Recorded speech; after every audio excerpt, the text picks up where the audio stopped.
conférence sur la musique mécanique est organisée le 16 février prochain à Issoudun. Pour en parler, nous sommes avec Marcel Suard, président de la Rabouilleuse. Marcel Suard, la musique mécanique, qu'est-ce que c'est exactement ? C'est de la musique, comme son nom l'indique, mais produite avec des machines, un genre piano mécanique, boîte à musique, dessous de plat à musique, poupée musicale, petit manège musical, accordéon, enfin il y a tout un système, des inventions, disons des automates, on peut classer un peu dans le grand thème des automates, qui produisent des sons et avec des airs reconnaissables depuis le début du 19e siècle. Donc c'est de la musique qui a été créée à cette époque alors. Voilà, disons que la mécanique, c'est l'automatisme, donc un mouvement reproduisant des sons avec soit en frappant, soit avec des souffles d'air. Depuis la création des automates, alors les automates c'est quand même très ancien, mais il y avait des musiques, des pianos notamment mécaniques, dès le début du 19e. Alors justement, cette conférence évoque la musique mécanique de 1800 à nos jours. Pourquoi Voilà. cette période ? Oui. Parce que c'est la grande époque de la musique mécanique, c'est fin 19e, début 20e. C'était en concurrence avec les orchestres, les musiciens, les groupes. D'ailleurs, ils s'entendaient pas du tout. Mais par contre, pour les tenanciers de cafés, auberges, salles où il y avait du monde, eh bien, c'était un moyen d'attirer le public. Par contre, évidemment, un moyen qui faisait tort aux musiciens. Donc c'était la musique populaire de l'époque en quelque sorte ? Alors, il y a eu plusieurs périodes. Il y a eu une période où c'était plutôt de la musique classique, sur les pianos mécaniques, je parle. Ça n'a pas trop bien marché. C'était une invention, mais sans vraiment un succès flagrant, quoi. Et par contre, il a été mis des airs populaires sur ces pianos, sur des tambours avec des petites pointes. Et là, ça a bien pris, puisque dans les cafés, cabarets, eh bien, ça avait du succès. Et puis le public venait écouter la musique et même danser sur cette musique-là. Et on a tous dans la tête, je vais mettre une thune, il y aura une pièce, dans le bastringue. Et donc, chaque air lancé était payant. Et donc, pour le cabaret, c'était une bonne affaire, oui. Et il fallait que les airs soient à la mode pour que le public soit attiré et vienne. Et donc, il y avait des changements de tambour de temps en temps avec des airs plus attractifs. Aujourd'hui, il y a des airs qui sont encore connus de cette musique mécanique ? Ah oui, bien sûr, il y en a plein. Par exemple, sur celui que nous avons acheté à la Rabouilleuse, il y en a un qui est très connu, c'est la valse brune. Et la valse brune a été créée juste avant la Grande Guerre. Et donc il y a eu des airs comme ça, soit polka, valse, mazurka, et puis scottish, enfin des danses. Nous on cherchait un piano mécanique avec des airs dansables. Ces airs ont évolué.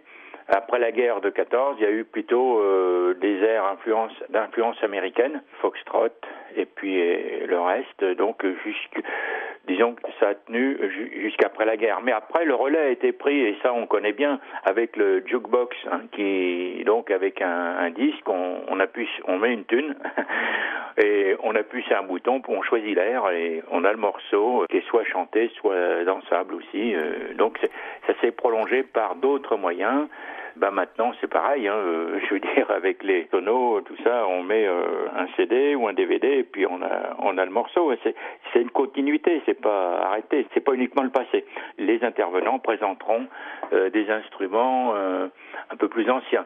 Alors justement, ces intervenants, ils sont deux, qui sont-ils ? Il y a d'abord le créateur du musée de la musique mécanique, donc monsieur Philippe Corbin, qui a collecté des instruments depuis une bonne quarantaine d'années. Il les a, nettoyés, réparés si besoin est, et il les a présentés dans son café qui est à Dolon, à côté du Mans. Nous avions pris connaissance de ce petit musée qui n'était pas trop loin, disons, de chez nous, c'est 200 km, pas plus. Le groupe a visité ce musée et on a été tous emballés par la variété, la quantité, les tailles différentes, et puis aussi le discours du collectionneur, qui est en même temps, bien sûr, joueur, si on veut, mais chanteur.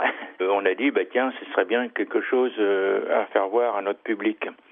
Alors, ce monsieur Philippe Corbin a pris sa retraite.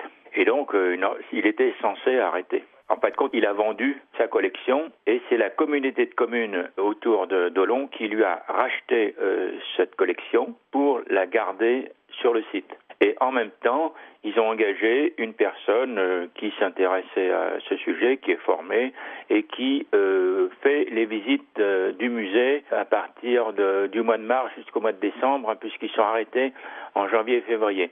C'est pour ça qu'on les fait venir en janvier et février, parce que le musée est au repos. Cette personne, c'est Florence Pasquet, qui anime le musée quand il est ouvert. Alors pendant cette conférence, on va pouvoir écouter de la musique, mais est-ce qu'on va pouvoir aussi en chanter ?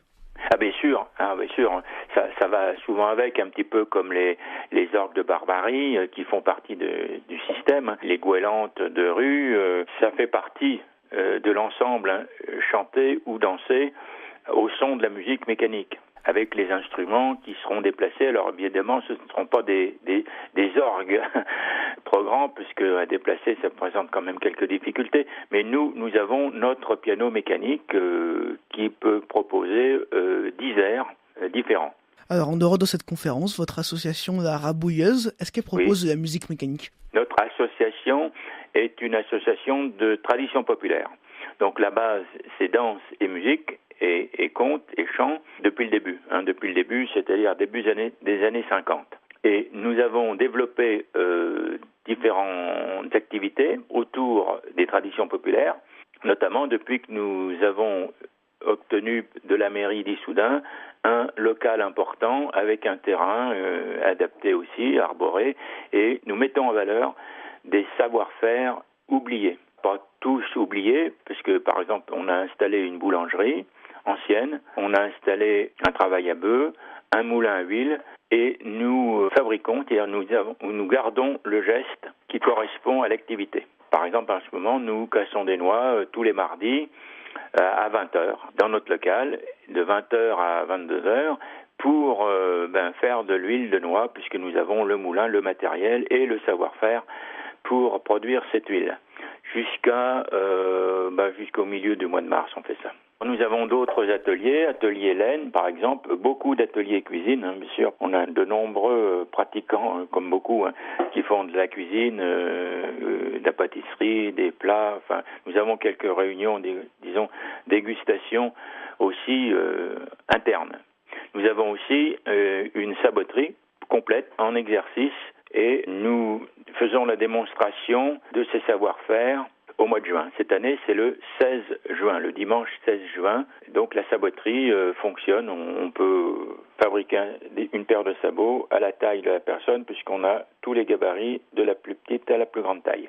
Merci Marcel Suard. On rappelle que vous êtes le président de la Rabouilleuse. Vous nous parlez d'une conférence sur la musique mécanique organisée le 16 février prochain au 45 route de Bourges à Issoudun. L'entrée y est gratuite.